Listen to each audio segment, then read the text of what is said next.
Panorama group, जो सोचता है वो करता है। के बाद तत्काल वहाँ के प्रधानाध्यापक और प्रखंड शिक्षा पदाधिकारी से प्रतिवेदन का मांग किया गया। हेडमास्टर संबंधित शिक्षक से स्पष्टीकरण का भी मांग किया गया।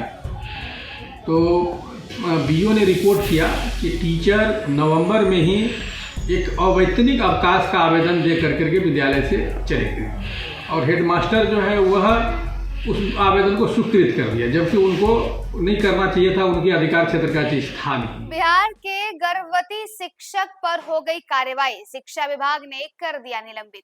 नमस्कार, आप देख रहे न्यूज फॉर नेशन और मैं स्वाति पांडे आपके साथ।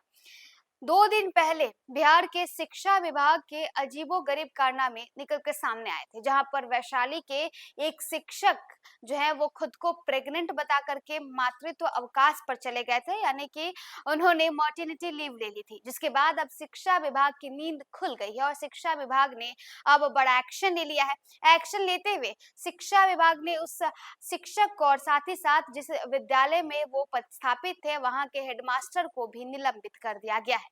वैशाली में पुरुष शिक्षक को मातृत्व अवकाश दिलाने के मामले में शिक्षा विभाग ने शिक्षक और प्रधानाध्यापक को निलंबित कर दिया है। वैशाली जिले के हसनपुर ओस्ती उच्च माध्यमिक विद्यालय में तैनात बीपीएससी शिक्षक जितेंद्र कुमार सिंह को मैटरनिटी लीव लेकर स्कूल से अनुपस्थित रहने का मामला सामने आया है। इस मामले में शिक्षक और स्कूल के प्रधानाध्यापक को निलंबित कर दिया गया है।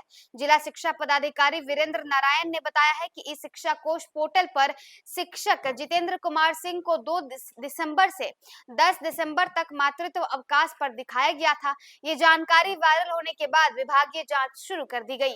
जांच में पाया गया कि प्रधानाध्यापक शत्रुघ्न कुमार रवि ने अपने आईडी से पोर्टल पर यह गलत जानकारी दर्ज की थी।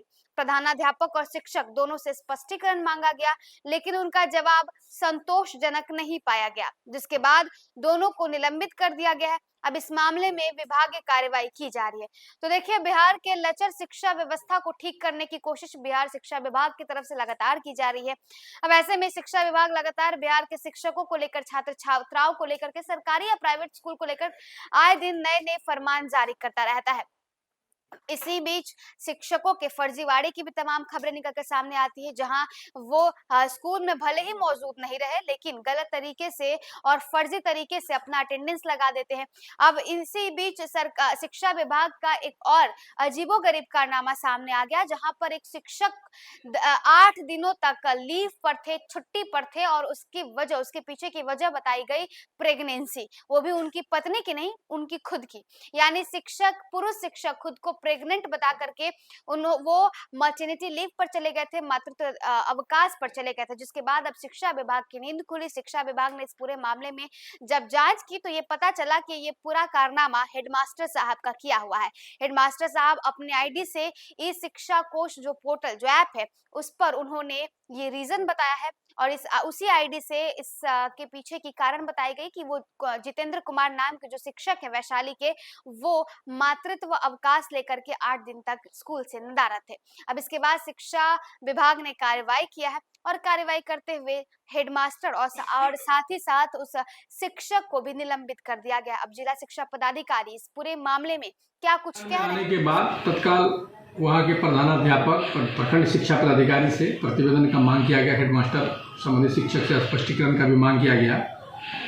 तो बीओ ने रिपोर्ट किया कि टीचर नवंबर में ही एक अवैतनिक अवकाश का आवेदन दे करके विद्यालय से चले गए और हेडमास्टर जो है वह उस आवेदन को स्वीकृत कर दिया, जबकि उनको नहीं करना चाहिए था, उनके अधिकार क्षेत्र का चीज था नहीं। और चूंकि विद्यालय में जो भी लीव जो भरा जाता है शिक्षकों का ई शिक्षा कोष पोर्टल पर, यह प्रधानाध्यापक के आईडी से ही भरा जाता है। तो वह यानी कि अवैतनिक अवकाश का प्रोविजन नहीं है। अवैतनिक अवकाश की जगह पर मैटरनिटी अवकाश जो भरा गया है, यह कहीं न कहीं प्रधानाध्यापक के आईडी का या तो दुरुपयोग हुआ है या फिर प्रधानाध्यापक की लापरवाही कर सकते हैं। तो उनसे स्पष्टीकरण का मांग किया गया, तो स्पष्टीकरण जो जवाब दिया है वो संतोषप्रद नहीं था। तो आज जो है यानी कि दोनों वहाँ के हेडमास्टर को भी और संबंधित शिक्षक जो अनधिकृत रूप से विद्यालय में आवेदन देकर चले गए हैं, दोनों को निलंबित कर दिया गया है और विभागीय कार्यवाही के अधीन किया गया है।